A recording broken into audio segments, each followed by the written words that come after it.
The world began as a watery chaos, which was called None. And it was from this chaos that the sun god Re emerged onto a mound.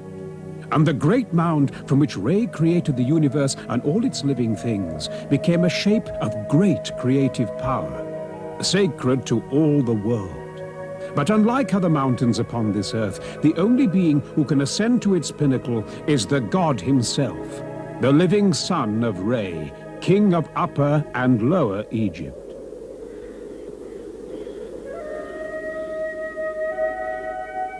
Everything and everyone in the universe has a place. It was my grandfather Sneferu's place to be king. Now he has become Osiris, ruler of the underworld. And so it is my father, Khufu's place to be king. As it will someday be my older brother, Kawab's. That is all part of the balance of Maat, and it is most important that Maat be maintained in these troubled and difficult times after the death of a great king. All of this has been taught to me from a very young age by the royal vizier, Ankaf, who knew that it was my place to be a scribe, a man of learning.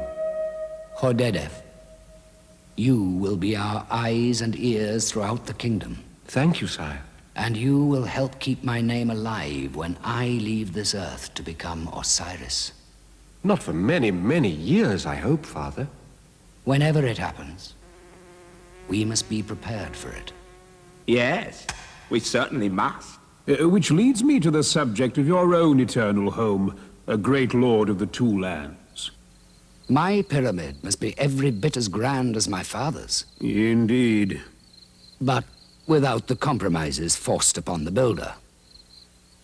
As you recall, Ankaf, when my father's first pyramid was half completed, cracks and faults began to form, and there was clearly instability within the structure. Yes, I recall it well. So at that point, the architect decreased the angle of ascent to 43 degrees. Leaving a structure which appears to hesitate on its rise toward the sun. My father is not a man for hesitation. But as your majesty sees, in your father's second pyramid, the one to the north, the same slope is maintained throughout the height, rendering a perfect structure. Not quite. You will build me a pyramid as daring as his first began, yet as massive as his second. In short, the greatest pyramid of all, so that no one who sees it can doubt the power and the glory of the King of Egypt, from now until the end of time. And you will build it not in the shadow of my father's pyramid at Dashur, but across the great virgin expanse at Giza.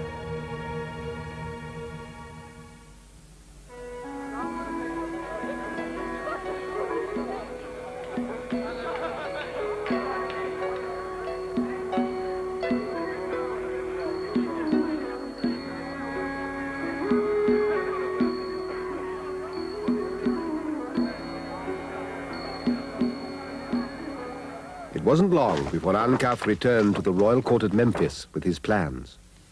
As it is customary, we will construct your necropolis on the west bank of the Nile, where the sunboat of your father is seen to set, where the passage to the next world begins.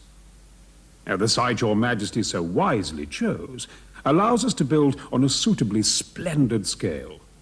Adjoining your great pyramid, we will place 3 smaller pyramids for your 3 gracious queens, as well as many tombs for the beloved members of your court. While my father found favor with the plan, my mother had certain objections. Since I am the main queen, it would seem only fitting that my pyramid be larger than the other 2. You see, my queen... It was my father's 3rd queen, Enutzen, who provided the logical explanation. My dear, think of what you are saying. If your pyramid were to be built larger than those of the other queens, it would detract from the main pyramid of our Lord and Divine King. Quite so, noble queen. As you see, my lord, the plan will afford a suitable location at the proper time for the pyramid of your successor. My brave son, Kawab. Your remaining children will continue surrounding you and serving you for all eternity in suitably impressive tombs. My learned son, Hordedef, the scribe, will record your progress for me. One further advantage of the Giza site, it is located just across the Nile from Tura, the finest limestone quarries in all your realm.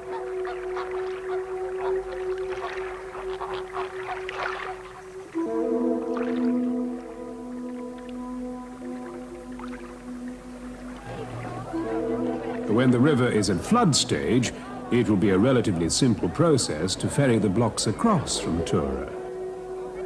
And we will have our main quarry close by to provide the thousands of blocks we will need for the inner core. The site itself is now being cleared and leveled. And so that the pyramid may serve our king as his pathway to the imperishable stars, it must be laid out in precise relation to the four corners of the earth. Once completed, we will be ready to begin. Now we are ready to begin. This way. It's all here, just as we suspected. Quickly now, gather everything together. They won't hold the door for us all night. Minak? Yes? Thank the gods it's you. As always, your help is appreciated. The plan you drew was completely accurate. It should be. I helped supervise the construction of this tomb myself. And as always, your contribution is well rewarded. Good, now go. If anyone finds out about this, the king himself will have me torn limb from limb. As you see, Hordedef, the two rooms are already being chiseled out of the solid rock below ground level. These will serve as the tomb chamber and storage room, and will be entered through a gradually descending shaft. Two granite portcullises will be lowered to seal the entrance to your tomb chamber after burial. Once the tomb itself is complete, we can begin the first course of stones. At which point, my father's pyramid begins its transformation from dream to reality.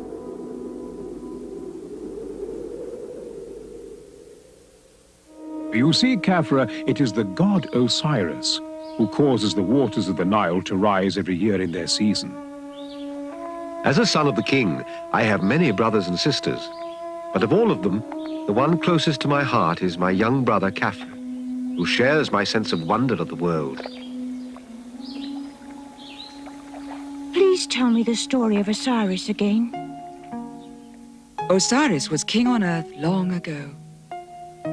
He married Isis, and their good works were widely known. His brother Seth, whose rages were like a wounded hippopotamus, became jealous and plotted against him. He killed Osiris and rent his body into many pieces. Then he threw them into the river, where the current carried them swiftly away. Oh, the wailing of Isis, who would not forsake her dead husband. But the love of Isis could not be broken. With the help of the jackal-headed Anubis, she found the pieces of Osiris, and through her own powerful magic, put him back together. And he reigned over the kingdom of the dead, where he continues to this day. Isis then sent her son Horus the falcon to avenge the treachery against his father. While he is alive on Earth, the king of Egypt is Horus, the vindicated and unvanquished. And when he leaves this earth, he becomes Osiris, ruler of the kingdom beyond. And each new king becomes Horus and maintains the delicate balance of Ma'at. Mother, will I become Horus one day too? I do not think so, Khafra. Your brother Kawab is first in line to be king, but I am sure your future will also be great. Yes, I think it will be. As the years went by, it was easy to imagine the great things his mother predicted for him. As before my very eyes, Khafra, you have grown tall and strong. Thank you, Father. As you recall, son of Re, 2 rooms have been cut out of the rock 15 feet below ground level and have been covered over by granite slabs. This is only one more consideration which assures that your Ka will be protected by the greatest structure ever built by man. At this point, we are beginning construction on the Queen's pyramids, all in a neat, even row. Would that my queens themselves were so orderly.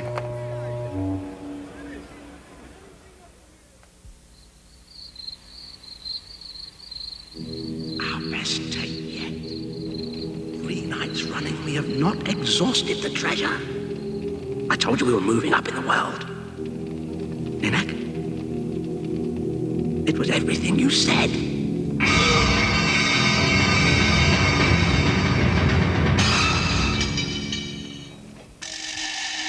Relate another story to him, Jedefra. He was so impressed by the last one. It took me weeks to learn it, Mother. And even if I tell another story, Hordedef will only tell a better one. Anyway, Kawab is my father's favorite. He is the one who will someday be the king, not I. Nothing is impossible, my son.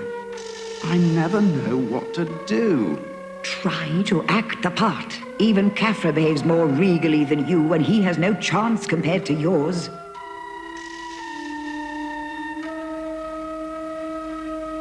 Great Khufu, master of the 2 lands, My father's tomb?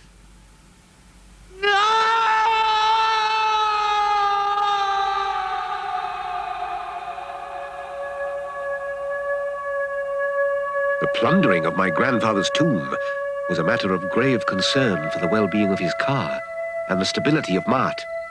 But, like a true scholar, Ankaf learned from all he encountered. As a result of the unfortunate occurrence at Dashur, Your Majesty, we are taking several decisive steps. First, we are moving your father's resting place to a site where he will have the best protection. Whatever treasures and possessions were lost can be replaced, as long as his body remains intact for his car to recognize. Quite so. And then what of my tomb, Ankaf? It will be even more attractive to robbers than my father's. I have studied the problem at great length, my lord, and have come up with the following solution. It was here that Ankaf's brilliance shone forth, with a plan so innovative and daring. Virtually every other pyramid follows the basic plan of a passageway from the north, leading directly down to the burial chamber cut out of the rock below ground, as we have already constructed here. But in this case, it will foil any tomb robbers, because we will move the location of your father's eternal resting place to the very heart of the pyramid. Huge stones will block and conceal the real entrance. And halfway up the actual passage, another corridor will divert intruders to this empty room here, leading them to believe that the tomb has already been plundered. Little will they suspect that just above the ceiling here, a grand gallery leads to the true tomb high above. Secure in the knowledge that everything was under control, and that every imaginable detail had been attended to, my father and I left them to discuss the construction. The king could now rest easy. Yes, but can we rest easy? What do you mean? Though the robbers of Sneferu's tomb were captured, and most of his treasure recovered, they had already destroyed his body. Oh, dear. But the king is unaware of this. Oh, dear. If he knew that his father's sacred car was now homeless... Oh, say no more. This must remain our secret for eternity.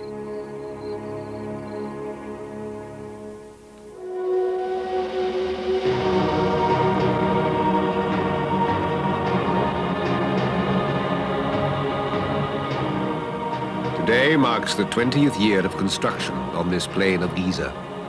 It is gratifying to see that many of the workers who began this project still labor here today in the service of the king. With my father's pyramid so well underway, it was time to begin work on the temple, in which he would be prepared by his priests for the afterlife. Nebka, now that we have completed the pyramid temple, we're almost out of granite. But that will be taken care of when Prince Kawab returns from his latest expedition to Nubia. Won't it? Yes, let us hope so.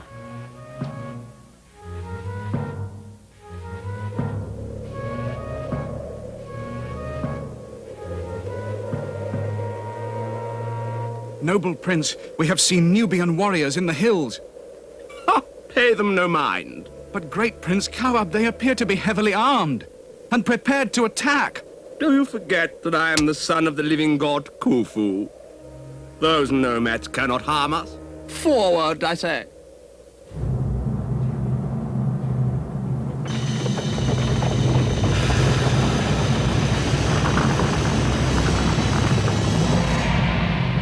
They will pay for this outrage. Those who offend the majesty of Re 1,000 times over, they will pay. This is the word of Khufu.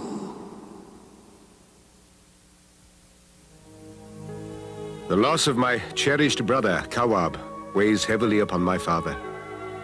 He worries for Mart and the stability of this world, when it will be his time to leave it. At least you may take heart in having other fine sons, who can take up the golden wings of Horus after you. But it was Ankaf who had to tell my father that I, the next in line, had decided I could not be his successor. Trained my entire life as a scholar and scribe, I knew I could not fulfill the godly role of king. And so my younger brother, Baufra, will now someday take his place. Hordedef wishes to remain a scholar and scribe, and has told your father he will not be king. This leaves Meretiti's third son, Baufra, to come before you in line. Then what chance can there possibly be for me, Mother? What chance was there for Baufra while Kawab lived? Your thoughts are not grand enough, my son. That is your only problem. It was not long after Kawab's tragic passing that my 3 brave and royal brothers set out on a leopard hunt. Baufra, I am told, was envious of the noble animal Khafra had slain, but Jedefra generously confided to him where he might find an even greater leopard.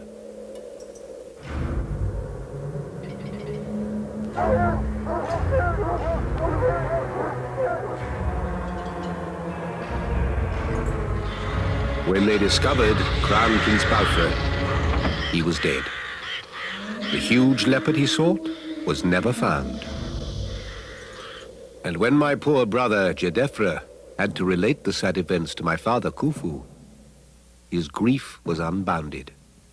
Father? At last, the prize is in sight. You, my son, will be the next king. Rebellion in the south, the plundering of my grandfather's tomb, the loss of Kawab and now Baufra. Mart is surely out of balance and needs to be restored at once. If not, then what? It is even possible my father's pyramid would not be completed within his life on Earth. I have given these matters much thought, my lord. I have heard of a wise old magician, Dedi by name, a man of 110 years, who lives not one day's boat ride from here. It is said of him that he even knows how to reattach a head that is being cut off, and has predicted many things in his life. Surely he will know what is to become of your reign and your royal issue. Hordedef, my son, go yourself, and bring this Dedi here to me.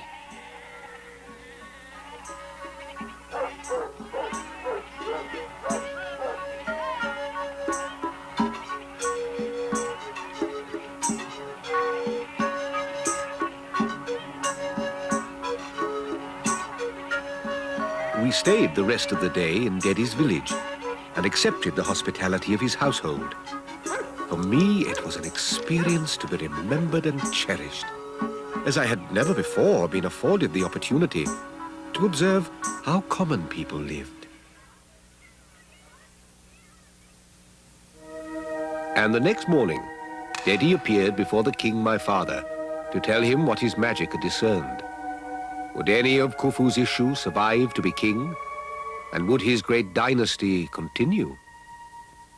Sovereign Khufu, my lord, may you live, prosper, and be in health. Your dynasty will not end yet. I see two of your issue who will assume the mantle of Horus as king of all the land. Thanks be to Re, my father. One will rule a brief time only.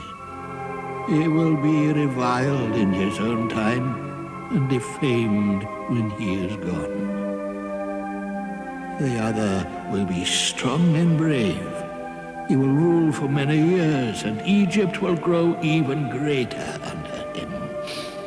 He will do you honor and guard your sacred house of eternity. And his proud face will be known until the end of time. But I have many children yet. Which are the two of whom you speak? There are some things not even a magician may know.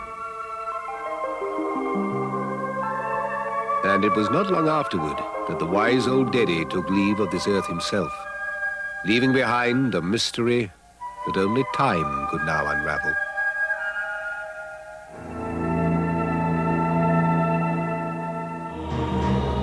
It was the event we had eagerly awaited for so many years. The capstone has arrived, Your Majesty. A magnificent, smoothly carved block of limestone, sheathed in gold.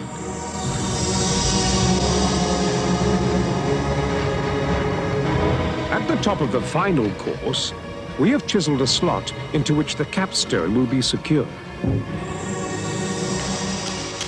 As the mud brick ramps are removed, scaffolding is erected so the workers can chisel away the steps of the casing, leaving the entire surface smooth.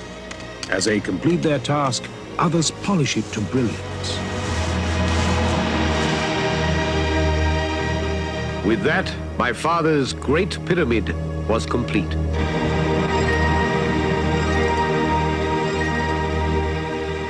And just in time.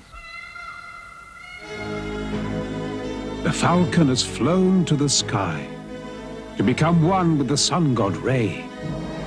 Like his fathers before him, he has become Osiris.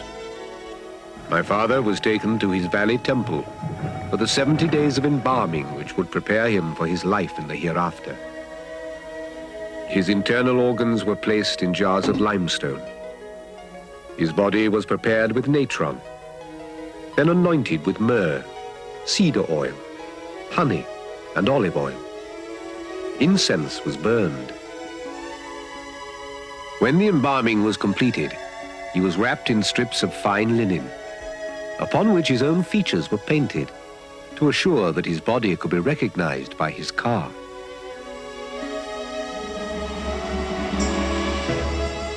The burial chamber was furnished with everything my father's ka would need to live there for eternity. From the valley temple, my father's body was taken up the sacred causeway to his pyramid temple. And here his mouth was opened by the high priest, allowing him to partake in the offerings that would keep him alive forever. And here he was awakened to his everlasting life as Osiris. As my brother, Jedefra, became the falcon, Horus, king of this life. At this moment, my mind traveled back to the words my father had said for his father, Sneferu, as the dead king was placed in his pyramid. Hail to you, ladder of the god. Arise, remove your earth, raise yourself that you may travel in company with spirits, for your wings are those of a falcon. Cross the sky and make your abode among the followers of Osiris, the imperishable stars. And deep within the pyramid, inside a case of granite, my father's body was placed to rest, to watch over us, over all Egypt, his people, safe and protected for all time to come.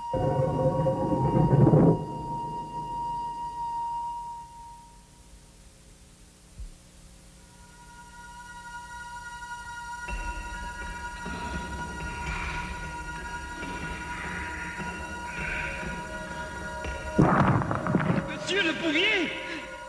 Voici! Qu'est-ce que c'est? Je pense que je l'ai trouvé. Que voyez-vous? Mother, will I become Horus one day too? I do not think so, Khafra. Your brother Kawab is first in line to be king, but I am sure your future will also be great. Yes, I think it will be. One will rule a brief time only. He will be reviled in his own time and defamed when he is gone. The other will be strong and brave. He will rule for many years, and Egypt will grow even greater under him. He will do you honor and guard your sacred house of eternity. And his proud face will be known until the end of time.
Major funding for this program has been provided by the National Endowment for the Humanities. Additional funding has been provided by the Arthur Vining Davis Foundations, the Corporation for Public Broadcasting, public television stations, the American Architectural Foundation of the American Institute of Architects, and the National Concrete